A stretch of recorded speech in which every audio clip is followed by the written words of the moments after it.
semua, balik lagi di The Brothers Talk. Ini episode ke-21 kalau nggak salah. Dan kayak gue agak telat juga bikin video kali ini karena harusnya gue tag di malam Senin. Tapi gue baru sempat tag di hari Senin ini gitu ya. So kayaknya akan terlambat upload tapi nggak apa-apa. Jadi kita mulai aja beberapa pembahasan di minggu ini mengenai beberapa pertandingan di Liga-Liga Eropa. Oke? Oke, sebenarnya banyak banget yang mau kita bahas gitu ya di minggu kali ini karena banyak hal yang seru gitu ya, termasuk debutnya Amorim. Tapi gue nggak akan mau bahas itu dulu karena mungkin gue akan bahas di pertandingan-pertandingan sebelumnya terlebih dahulu. Jadi kita bahas yang pertama dulu untuk Chelsea menang 2-1 lawan Leicester. Ada sedikit kejadian unik bahwa Madueke ngalangin golnya dari Cole Palmer dan gue lihat di pertandingan ini Enzo Fernandez punya andil yang cukup bagus gitu ya dengan satu assist dan satu golnya penentu kemenangan. Bukan penentu kemenangan karena memang sebenarnya Chelsea udah menang 2-0 tapi ada gol penalti dari Leicester sehingga ya Chelsea bisa menang 2-1 gitu ya di kandang Leicester dan saat ini di posisi 3 di bawah Manchester City terpaut 1 poin, poinnya sama dengan Arsenal. Nah, nggak perlu banyak yang dibahas lah untuk Chelsea. Menurut gue juga nggak terlalu penting juga gitu ya karena memang hasilnya juga sesuai dengan yang sudah diprediksi gitu ya. Dan gue ngelihat memang Chelsea sudah cukup oke gitu ya secara pattern permainan dan yang lain-lain. So kita lanjut aja ke pertandingan yang kedua. Pertandingan yang kedua itu ada Arsenal versus Nottingham Forest. Nah di sini gue mungkin akan bahas sedikit karena gue juga lagi pakai baju Arsenal gitu ya. So kembalinya Odegaard itu menunjukkan gitu ya sisi kreativitas Arsenal itu kembali lagi karena memang kemarin gue nonton full time gitu ya dan ngelihat cara bermainnya Arsenal dengan adanya Odegaard itu jauh lebih enjoy gitu ya, lebih fluent gitu ya. Aliran bola ke depannya itu juga cukup bagus gitu. Dan Arsenal menguasai cukup banyak di final third-nya gitu ya di pertandingan dan gue ngeliat di sini juga Saka jauh lebih enjoy bermainnya karena sebelumnya nggak tanpa Odegaard gue ngeliat Saka nggak sebegitu enjoynya gitu ya dalam dalam setiap pertandingan tapi dengan adanya Odegaard kombinasi-kombinasi di sisi kanannya Arsenal ini cukup baik jadi gue nggak heran Arsenal bisa menang 3-0 lawan Nottingham Forest gitu ya lawannya Nottingham Forest lah harusnya Arsenal memang bisa menang mudah gitu kalau misalnya kita lihat dari statistiknya pun jauh jadi gue rasa nggak perlu ngeliat statistiknya sama sekali dan Nottingham Forest itu nol untuk shoot on targetnya jadi Arsenal menang dari segala aspek gitu ya meskipun hanya ada satu pemain yang kembali gitu atau ya kaptennya itu kembali itu Odegaard sehingga secara kreativitas di lini tengah Arsenal itu kembali lagi dan hasilnya cukup positif bahkan meskipun memainkan Gabriel Jesus full time gitu itu tidak berpengaruh karena memang uh, banyak pemain yang bisa mencetak gol ya yang mencetak gol itu Bukayo Saka, Thomas Partey dan Ethan Nwaneri. So ini adalah hasil yang positif buat Arsenal dengan kembalinya Odegaard semoga bisa menambahkan atau melanjutkan gitu ya tren-tren positif ini karena Liverpool udah melenggang cukup jauh. Nah, lanjut ke pertandingan berikutnya, pertandingan big match di minggu ini gue rasa gitu ya antara Manchester City lawan Tottenham Hotspur dan kembali lagi City mengalami kekalahan 5 kali secara beruntun di semua kompetisi. Ini adalah pertama kalinya Manchester City merasakan hal tersebut di bawah kepemimpinan Pep Guardiola. Jadi ini udah mulai kelihatan karatan nih Manchester City seperti apa gitu ya. Dengan hilangnya satu orang motornya itu adalah Rodri dan juga KDB yang sekarang lebih sering bermain dari bangku cadangan gitu ya. Itu ngeliatin banget bahwa kualitasnya Manchester City itu sangat amat bisa ditembus sebenarnya. Kalau misalkan lo melakukan pendekatan permainan yang cukup baik gitu.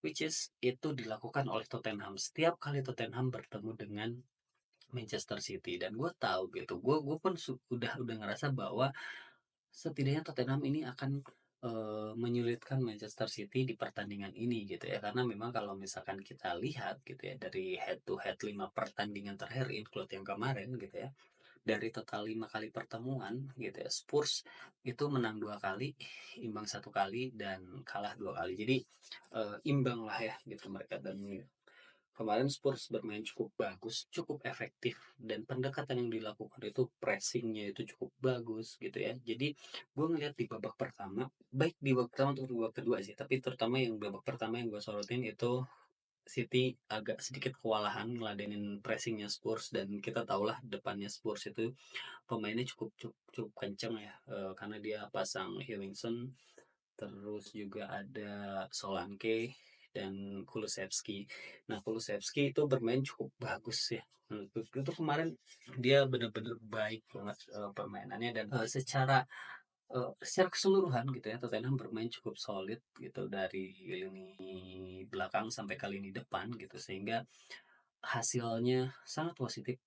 0-4 untuk Spurs. Gue happy sih sebenarnya, cuman ya Spurs menang antara happy dan gak happy. Cuman gue ngelihat peringkat ya, memang harusnya Spurs bisa menang supaya bisa memudahkan Arsenal untuk bisa memangkas poin dengan Manchester City. Jadi dari permainan kemarin asli ini udah mulai kelihatan banget bahwa Manchester City itu rapuh tanpa adanya Rodri gitu ya, karena kemarin memainkan Rico Lewis, terus juga ada Gundogan, itu nggak berfungsi sama sekali gitu. Bahkan ada Johnston itu diganti di awal babak kedua gitu ya, itu langsung diganti dia sama Nathan Ake. Dan itu nunjukin bahwa pentingnya seorang Rodri, dan sangat layak dia bisa dapat Ballon d'Or di tahun ini gitu. Jadi kedepannya sih gue nggak tahu ya apakah City akan mendapatkan kekalahan lagi, meskipun dengan hasil yang negatif gitu ya, rentetan hasil yang negatif ini ya, Guardiola tetap memperpanjang kontraknya sampai 2027. Dan ya dengan trofi-trofi yang didatangkan sama Guardiola dan dominasi yang mereka lakukan di Liga Inggris, itu gue rasa memang yang layak Guardiola untuk diperpanjang. Tapi dengan hasil yang kemarin, banyak banget hal yang perlu dievaluasi, terutama mencari pengganti dari Rodri dan juga Kevin De Bruyne, karena kreativitasnya juga agak sedikit mandek. Melihat kemarin Grealish dimasukkan itu ancur banget, sumpah ancur-ancuran gitu. Haaland juga lagi apek banget, sehingga nggak ada satu gol pun yang bisa dia sarankan ke gawangnya Spurs gitu. So kredit buat Spurs lah. Mereka bermain dengan sangat-sangat baik. Nah, ini yang perlu dicontoh oleh tim-tim lain gitu ya, bahwa untuk melawan Manchester City, siapapun itu gitu timnya, lo harus bisa berani untuk melakukan press terhadap pemainnya City ketika megang bola, supaya mereka itu nggak nyaman gitu. Karena memang kelihatan kemarin ketika City lawan Spurs, pemain City di belakang terutama agak tidak nyaman untuk memegang bola, untuk memainkan bola, karena memang itu tadi tidak ada penjembatannya itu yang biasa dilakukan sama Rodri. So ya, gue sih happy ya. Oke, berikutnya Liverpool nih. Liverpool lagi-lagi menang gitu. Sempat kritis dia sempat 2 kali ketinggalan. Sorry, sempat menang 1-0 lewat Dominic Szoboszlai gitu ya. Terus dibalikin jadi 2-1 oleh Southampton. Tapi akhirnya lagi-lagi gue selalu bilang bahwa ada Mohamed Salah di Liverpool yang bisa gendong ini satu tim gitu.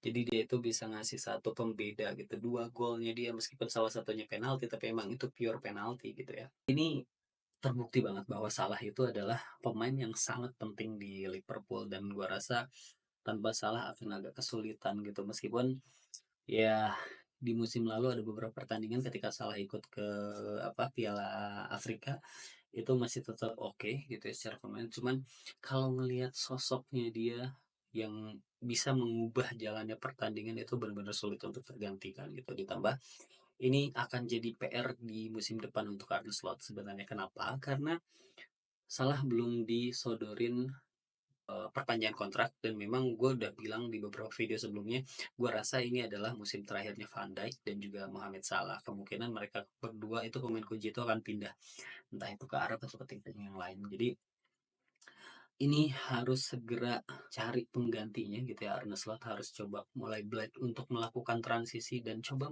coba bermain tanpa Salah itu akan seperti apa sih? Gue penasaran gitu ya. Karena gila, ini pemain luar biasa banget lah gitu untuk bisa ngebalikin keadaan gitu, di mana yang tertinggal gitu ya Liverpool. Sebenarnya Liverpool nggak bagus-bagus amat di pertandingan itu, karena eee, balik lagi tadi ada satu sosok yang bisa menjadi pembeda dan hasilnya Liverpool bisa menang sih gitu. Jadi gue nggak kaget gitu karena memang ini udah bisa diprediksi bahwa Liverpool bisa menang lawan Southampton gitu dengan tim promosi kan Southampton sekarang. Lanjut nih yang menarik di Liga Inggris yang terakhir itu antara Ipswich Town lawan Manchester United.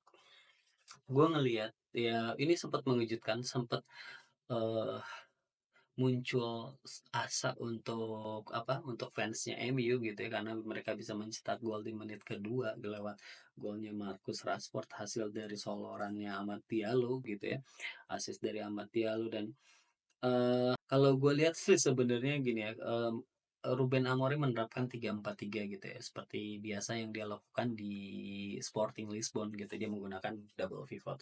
Menarik gitu, di back three-nya dia ada Mazraoui, Delay, sama Johnny Evans untuk jadi starting. Terus di wingernya itu ada Amad Diallo di kanan, di kirinya Diego Dalot, di double pivotnya ada Erikson sama Casemiro yang menurut gue memang ya itu lebih cocok gitu, dua pemain senior ini cocok untuk ditandemkan gitu. Lalu di tiga depannya ada Rashford di paling depan, terus ada Bruno Fernandes dan Garnacho. Gue ngeliat Garnacho gerasa kerusuk gak jelas. Bruno Fernandes juga masih belum bisa ngeblend dengan sistem yang diterapkan oleh Amorim gitu ya. Gue balik lagi ya, mungkin karena memang dari pemainnya aja gitu emang toxic sehingga secara game plan tidak bisa diterapkan dengan maksimal gitu, itu yang pertama. Terus yang kedua adalah mungkin belum terbiasanya pemain-pemain MU ini untuk bisa bermain gitu ya dengan strategi yang diterapkan sama Amorim.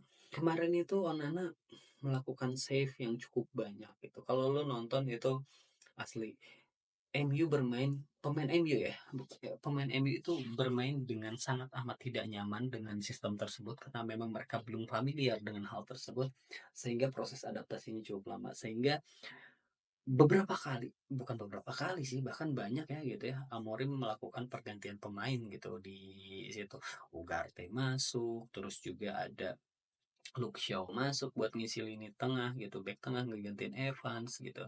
Terus ada juga Mason Mount masuk, Højlund masuk, Zirkzee masuk. Itu tapi balik lagi nggak bisa berpengaruh sedikit pun gitu ya terhadap hasilnya dan cara bermainnya karena memang pemainnya masih belum bisa adaptasi. Bahkan gue lihat di beberapa media gitu ya, Amorim cukup frustasi dengan hasil yang kemarin. Kenapa? Karena memang proses adaptasi game plan dari pemain-pemainnya yang memang belum bisa maksimal gitu, terutama infonya sih si Amorim ini tuh nggak seneng gitu ya dengan posisi Dalot di winger kiri di babak pertama sama Zirkzee di babak kedua gitu, dan ada kemungkinan gitu ya banyak pemain ini nggak akan bermain gitu, banyak pemain yang kemarin dimainkan itu nggak akan bermain di 3, 4 bahkan ke 5 minggu ke depan katanya karena memang secara proses adaptasinya Amorim itu masih belum belum bisa diimplementasi cukup baik oleh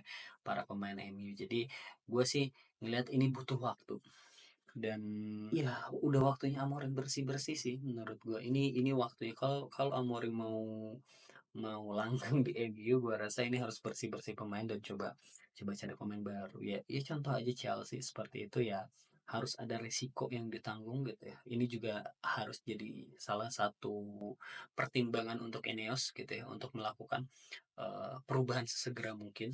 Ya, berdarah-darahnya sekarang aja dulu, ke depannya bisa improve lagi gitu. Jadi ini menurut gue ini momen, kenapa? Karena perubahan strategi yang benar-benar berbeda gitu ya dari pelatih-pelatih sebelumnya gitu. Jadi bisa ya waktunya nyari pemain-pemain yang memang mau main untuk Amorim dan juga bisa beradaptasi dengan strategi baru yang diterapkan sama Amorim gitu. Jadi ya segitu aja untuk MU. Lalu di La Liga nggak ada yang menarik. Ya pasti gue cuma bahas Barca sama Real Madrid. Real Madrid menang 3-0 lawan Leganes, sementara Barcelona ditahan imbang oleh Celta Vigo di kandangnya Celta Vigo. Ini jujur kalau menurut gue sih ya cuman satu pertandingan yang lagi apek aja sih. Kedepannya juga Barcelona mungkin bisa menang lagi karena kan waktu itu juga lawan Osasuna sempat kalah. ini ditahan imbang oleh Celta Vigo. Ya gue rasa dengan permainan yang diterapkan oleh Hansi Flick, terus juga implementasi di lapangan oleh pemainnya juga cukup bagus, ini nggak akan sulit buat mereka untuk bounce back gitu di pertandingan berikutnya. Terus yang terakhir deh, ini yang Serie A. Jujur gue kecewa gitu ya, karena di Serie A ada pertandingan seru antara Milan lawan Juve. Yang kita tahu lah, kalau kita fans sepak bola di awal 2000-an gitu ya, itu pasti nontonnya itu Liga Italia. Gue harap ada pertandingan yang seru antara Milan lawan Juve. Ternyata asli permainannya kacau banget, friend. Gerasa kerusuk karena gue nonton dua screen ya. Kalau gak salah itu agak barengan sama MU, tapi masih duluan Milan lawan Juve. Itu hasilnya imbang 0-0. Itu boring banget, gerasa kerusuk. Milannya super gerasa kerusuk. Juve ada polanya, tapi ya masih belum padu gitu ya. Ada polanya, sistemnya lebih enak, tapi ya balik lagi masih masih seri A banget gitu ya. Jadi gerasa kerusuk gak jelas ngelihat pemain Milan itu dari belakang bawa sendiri ke depan terus jatuh gitu, kepotong bolanya, terus banyak banget outnya. Itu gue capek banget sih nonton, jadi agak kecewa sih gitu ya nontonnya kalau Liga Italia. Tapi kalau misalkan pemain-pemain tim-tim Liga Italia main di Champions League kayaknya suka bagus terus ya. Tapi kalau di nonton di liga sendiri itu sumpah boring banget. Boring, boring, seboring boringnya gitu. Jadi ya mungkin segitu aja video gua kali ini. Next video gue bakal bikin lagi gitu ya di pertengahan minggu ini. Pokoknya teman-teman, thank you banget, thanks for watching, sampai ketemu di episode berikutnya.